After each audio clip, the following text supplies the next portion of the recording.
Welcome to our platform. आज हम बात करेंगे एनसीईआरटी क्लास 6 के छठे चैप्टर में नए प्रश्न व नए विचार के बारे में। तो इससे पहले हम 5 चैप्टर कंप्लीट कर चुके हैं। यदि आप हमसे अभी नए जुड़े हैं तो उन 5 चैप्टर को डिस्क्रिप्शन में जाके लिंक देख के उससे वीडियो देख सकते हैं। साथ में हमने वीडियोज़ अपलोड के साथ साथ में पीडीएफ भी प्रोवाइड करवाई है। वो पीडीएफ भी व्हाट्सएप ग्रुप की लिंक आपको डिस्क्रिप्शन में मिल जाएगी, वहाँ जाके अपने पीडीएफ डाउनलोड करके और आप इनको कंप्लीट कर सकते हैं। ये सारी जो चीज़ें हैं वो सीटेट के लिए बहुत ही ज़्यादा इंपॉर्टेंट है, क्योंकि क्वेश्चंस सारे सीटेट के एनसीईआरटी से ही बनते हैं। तो इस बात का खास ध्यान रखें और जितना मैं पढ़ाता जाऊँ उसको पढ़ते चलें। तो शुरू करते हैं। आज हम नए प्रश्न नए विचार मीन्स क्या हुआ, कुछ लोगों के मन में नए नए प्रश्न उठने लगे, विचारधाराएँ उठने लगी और उनसे नई नई विचारधाराएँ बनी। इस चैप्टर में हम पढ़ेंगे बुद्ध से संबंधित और जैन से संबंधित दोनों धर्म के अलावा हम पढ़ेंगे उपनिषद से संबंधित और षड दर्शन से संबंधित। ये सारी बातों को हम इस अध्याय में कवर करेंगे। तो वैसे ये सीटेट के लिए बहुत ही इंपॉर्टेंट चैप्टर है, यहाँ से क्वेश्चंस उठना लाजमी है। शुरू करते हैं पहले हम बुद्ध की कहानी से। बुद्ध की क्या कहानी, कहाँ पैदा हुए, किस तरीके से इन्होंने विचारक बने, किस प्रकार से बौद्ध धर्म की इन्होंने क्या स्थापना की थी। तो बात करते हैं पहला टॉपिक बुद्ध की कहानी। इसमें बौद्ध धर्म के संस्थापक कौन थे? महात्मा बुद्ध थे। जन्म कब हुआ? लगभग 2500 साल पहले इनका जन्म हुआ था। और ये जो कास्ट से बाई कास्ट क्या थे? क्षत्रिय थे। कहाँ के? शाक्य नामक एक छोटे से गण के। अब बात आई है गण की बात हमने पिछले चैप्टर में कर चुके हैं। अब आप मुझे ये बताइए हमने कौन से गण की बात पिछले चैप्टर में की थी, कमेंट करके ज़रूर बताएं। उस गण की राजधानी क्या थी उसके बारे में भी आप बताएंगे। आगे हम बात करेंगे युवा अवस्था में इन्होंने क्या छोड़ा था? घर। किसके लिए? ज्ञान की खोज के लिए और तपस्या करने के लिए। कहाँ चले गए? ये चले गए जंगलों में। और वहाँ पर जाकर कहाँ पर गए? बोध गया में। कहाँ पर स्थित है? बिहार में। एक पीपल वृक्ष के नीचे इन्होंने क्या की? तपस्या। उसके बाद इनको ज्ञान की प्राप्ति हुई और जैसे ही इनको ज्ञान की प्राप्ति हुई ये क्या कहलाए जाने लगे? बुद्ध कहलाए जाने लगे। आगे हम बात करेंगे इन्होंने पहला जो उपदेश दिया है वो कहाँ पर दिया था? वाराणसी के निकट सारनाथ एक जगह का नाम है। वो कहाँ पर स्थित है? वाराणसी में। वहाँ पर जाकर इन्होंने अपना पहला उपदेश दिया था। ठीक है, इसको इम्पोर्टेंट है याद करने के लिए। तो सारनाथ गए, सारनाथ पे इन्होंने क्या दिया? अपना पहला उपदेश। मृत्यु कहाँ हुई इनकी? कुशीनारा में इनकी मृत्यु हो गई।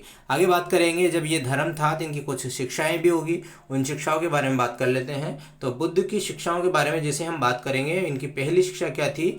दुख और कष्टों से भरा हुआ है क्या? हमारा जीवन। और ये दुख और कष्ट हमारे जीवन में क्यों आते हैं? क्योंकि हमारे अंदर क्या है? इच्छा व लालसा है। आज हमें एक टारगेट अचीव कर लिया तो हमारे मन में ये आता है कि ये भी टारगेट हमारा अचीव होना चाहिए था। आज हमें अगर किसी ने कोई चीज़ दी तो अगली चीज़ के लिए हमारी जो है मन की इच्छा वो और ज़्यादा बढ़ जाती है। तो हमारे दुखों का कारण क्या है? इच्छा व लालसा। ये किसका कहना था? महात्मा बुद्ध का। और लिप्सा को क्या कहा महात्मा बुद्ध ने? तृष्णा कहा था। इसके अलावा लालसा से मुक्ति, जो ये लालसा है, इच्छा है, इससे मुक्ति कैसे मिल सकती है? तो आत्म संयम बनाकर, आप मतलब अपने आप पर कंट्रोल कर मैनेजमेंट कर हम क्या कर सकते हैं? लालसा से मुक्ति पा सकते हैं। उनकी शिक्षा की भाषा क्या थी? किस लैंग्वेज में उन्होंने शिक्षा दी? तो वेरी वेरी इंपॉर्टेंट है ये। किस शिक्षा में दी थी? किस भाषा में दी थी? तो वो थी प्राकृत भाषा। ओके, आगे जैसे हम बात करेंगे उपनिषदों की। उपनिषद क्या थे? उपनिषद का मतलब क्या होता है? उपनिषद क्या थे? इन सभी के बारे में हम अभी बात करेंगे। तो दोस्तों अगर वीडियो अच्छा लग रहा है तो आप इसको लाइक कर सकते हैं और साथ में अगर पहली बार चैनल पर विजिट कर रहे हैं तो सब्सक्राइब कर सकते हैं। आपको ये पीडीएफ व्हाट्सएप ग्रुप की लिंक में मिल जाएगी। व्हाट्सएप ग्रुप की लिंक डिस्क्रिप्शन में मौजूद है, वहाँ से आप हमारे ग्रुप से जुड़िए और वहाँ से इस पीडीएफ को डाउनलोड कर लीजिए। आगे बात करेंगे हम उपनिषद की। उपनिषद क्या थे इनके बारे में बताते हैं। बुद्ध के समय से ही दूसरे चिंतक भी प्रश्नों का उत्तर ढूंढने के लगे हुए थे। जो महात्मा बुद्ध के काल की बात करते हैं, 2500 साल पहले की जो हम बात करते हैं, उसी समय महात्मा बुद्ध के अलावा भी बहुत सारे चिंतक थे, वो भी नए नए प्रश्नों का हल ढूंढने की कोशिश कर रहे थे। इनमें से अधिकांश चिंतकों का ये मानना था कि इस विश्व में कुछ तो ऐसा है जो स्थायी है, वह मृत्यु के बाद भी बचा रहता है। इन्होंने इसका वर्णन आत्मा, ब्रह्म और सार्वभौम आत्मा के रूप में किया। जो उन्होंने जो इनका एक मानसिक बना कि स्थायी कुछ ना कुछ चीज़ स्थायी है, वो चीज़ क्या है? आत्मा है। आत्मा क्या रहती है? इंसान मर जाता है, लेकिन आत्मा क्या रहती है? स्थायी रहती है, मतलब आत्मा नहीं मरती। आगे बात करेंगे, ऐसे कई विचारों का उल्लेख उपनिषदों में है। ऐसे कई विचारों का उल्लेख किस में है? उपनिषदों में। उपनिषद उत्तर वैदिक ग्रंथों का हिस्सा है। उत्तर वैदिक मतलब ऋग्वेद के बाद के ग्रंथों का हिस्सा कौन है? उपनिषद है। और उपनिषद का अर्थ मैंने बोला था, इसके अर्थ की बात करेंगे। उपनिषद का अर्थ होता है गुरु के समीप बैठना। गुरु के समीप बैठना मतलब किसी जो कोई शिष्य है वो अपने गुरु के पास में बैठ के उनसे अपनी क्या लेते हैं? शिक्षा प्रदान करते हैं। और किस रूप में? वार्तालाप के रूप में अपनी शिक्षा प्रदान करते हैं। उपनिषद की बात करते करते हम बात करेंगे षड दर्शन की, जो कि भारतीय दर्शन के लिए बहुत ही ज़्यादा इम्पोर्टेंट है। षड दर्शन कितने हैं? टोटल 6 हैं। नाम से पता चल रहा है षड दर्शन मीन्स कितने हैं? टोटल 6 हैं। 6 के नाम क्या है? वैशेषिक, न्याय, सांख्य, योग, पूर्व मीमांसा और वेदांत या फिर उत्तर मीमांसा। इनको मिलाने के लिए क्वेश्चंस आता है सीटेट में, तो इनको स्पेशली याद कर लेना। अगर वैशेषिक की बात करें तो स्थापना महर्षि कणाद ने की थी। न्याय की बात करें तो गौतम ने। सांख्य की कपिल। योग पतंजलि। उसके बाद में पूर्व मीमांसा जैमिनी। और उत्तर मीमांसा या फिर वेदांत जिसको बोलते हैं, व्यास जी ने इनकी स्थापना की थी। ये सारे के सारे 6 के 6 नाम आपको याद होना बहुत ज़रूरी है। ओके, आगे बढ़ते हैं। प्रसिद्ध स्त्री। इस काल में जो सबसे प्रसिद्ध स्त्री थी, वैसे स्त्रियों को जो सभाएं होती थी उनमें भाग लेने की बिल्कुल भी परमिशन नहीं थी, लेकिन गार्गी ऐसी महिला थी जिन्होंने हर सभाओं में, मैक्सिमम सभाओं में क्या लिया? भाग लिया। और जैसे जो ऊपर की जात वाले माने जाते थे, जो वो सभाओं में भाग लिया करते थे। लेकिन एक सत्यकाम जाबाली भी इसी समय पे बहुत प्रसिद्ध हुए, क्योंकि ये एक दासी माँ का पुत्र था जो विभिन्न सभाओं में पार्टिसिपेट किया करते थे। तो 2 प्रसिद्ध नाम आपको याद रखने, एक तो गार्गी, दूसरा है सत्यकाम जाबाली। आगे हम बात करेंगे पाणिनि की। तो पाणिनि में क्या लिखा था? संस्कृत भाषा के व्याकरण की रचना की थी। किसने? पाणिनि ने। संस्कृत जो भाषा है उसके व्याकरण की रचना पाणिनि ने की थी। आगे हम बात करेंगे, बौद्ध धर्म हमने पढ़ लिया, षड दर्शन हमने पढ़ लिया, उपनिषद हमने पढ़ लिया। अब बात करेंगे हम जैन धर्म से संबंधित। जैन धर्म क्या था, कब हुआ, कौन से तीर्थंकर थे, उनकी सबके बारे में हम बात कर लेते हैं। जो जैन धर्म भी उसी समय का जिस समय हमारे पास में बौद्ध धर्म था। 2500 साल पहले जैन धर्म के 24वें तीर्थंकर वर्धमान महावीर ने भी अपने विचारों का प्रसार किया। मतलब 2500 साल पहले कौन से तीर्थंकर थे? 24वें। नाम क्या था? वर्धमान महावीर।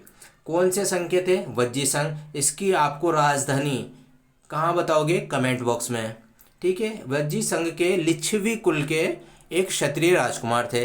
बताओ महात्मा बुद्ध कौन थे? क्षत्रिय थे या नहीं थे? वो भी क्षत्रिय थे और ये भी क्या है? क्षत्रिय हैं। आगे बात करेंगे, कितने वर्ष की उम्र में घर छोड़ा इन्होंने? तो इन्होंने 30 वर्ष की उम्र में घर छोड़ा और कहाँ चले गए? जंगल में। और 12 वर्ष की तपस्या की। उसके बाद में इनको क्या प्राप्त हुआ? ज्ञान की प्राप्ति हुई। जैसे हमने बौद्ध की शिक्षाएं पढ़ी थी, उसी प्रकार जैन की शिक्षाओं को भी पढ़ लेते हैं। इन्होंने जो जैन धर्म की शिक्षाओं में सबसे पहली शिक्षा क्या है? अहिंसा, मतलब किसी को मारना नहीं है, और इसका कड़ाई से पालन करने के लिए किसने बोला था? जैन धर्म ने। इसके बाद में बात करेंगे, शिक्षा कौन सी भाषा में दी? प्राकृत में। प्राकृत की भाषा का मतलब क्या हुआ? एक आम बोलचाल की भाषा थी, इसलिए ज़्यादा जो धर्म है ज़्यादा फैला।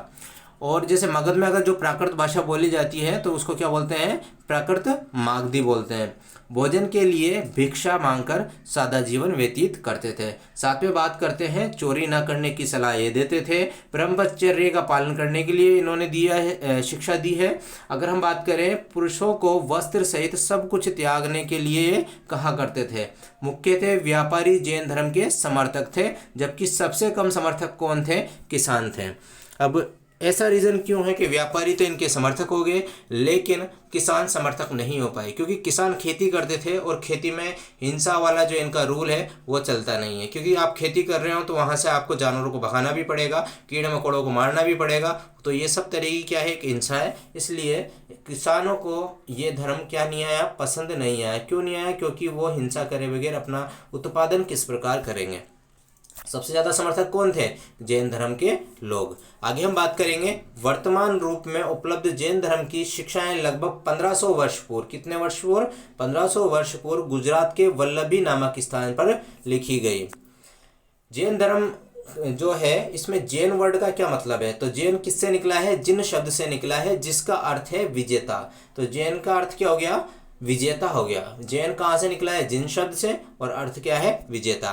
अब दो वर्ड्स की हम बात करेंगे, एक तो हमारे पास में संघ है और दूसरा वर्ड है हमारे पास में विहार। तो इन दोनों की ओर बात कर लेते हैं।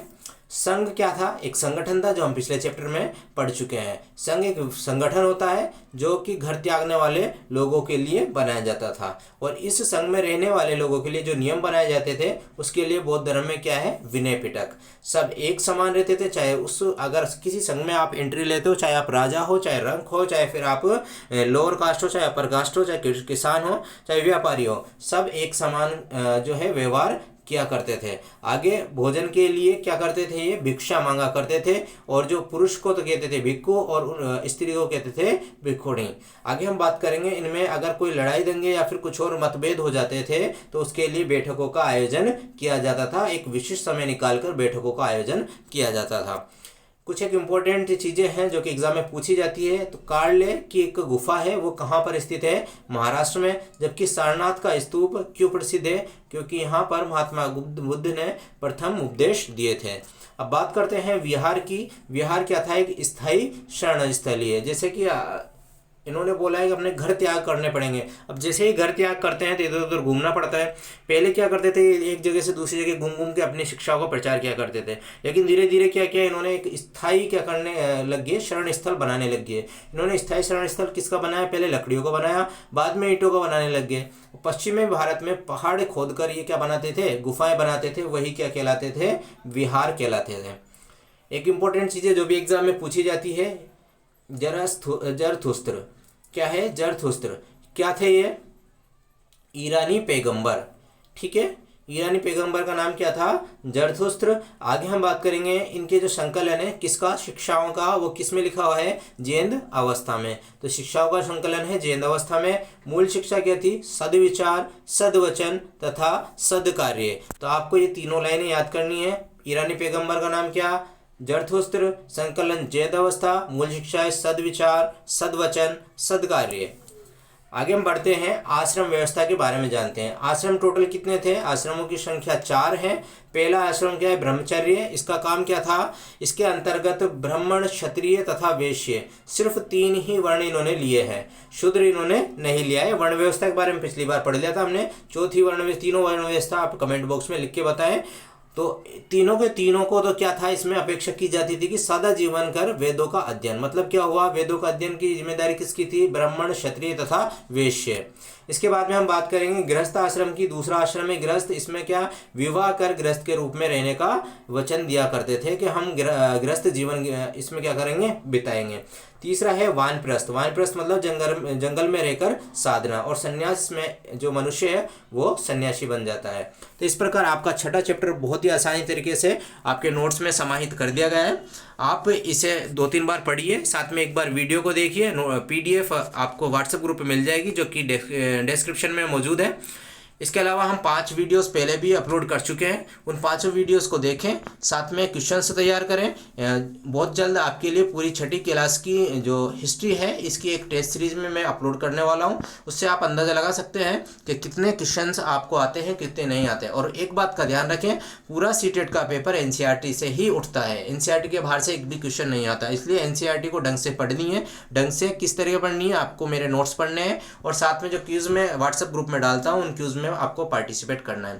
अब आपको इन 2 सवालों का जवाब कमेंट बॉक्स में देना है। षड दर्शन जो आपने पढ़े थे, टोटल 6 थे, उनके नाम व संस्थापक के नाम आप कमेंट बॉक्स में लिखेंगे। इसके अलावा कार्ले की जो गुफा है वो कहाँ पर स्थित है, आप इसका भी कमेंट करके आंसर दोगे। आपको अगर वीडियो अच्छा लगा हो तो वीडियो को लाइक करें, दोस्तों के साथ शेयर करें, और चैनल पर नए हैं तो चैनल को सब्सक्राइब ज़रूर करें। धन्यवाद।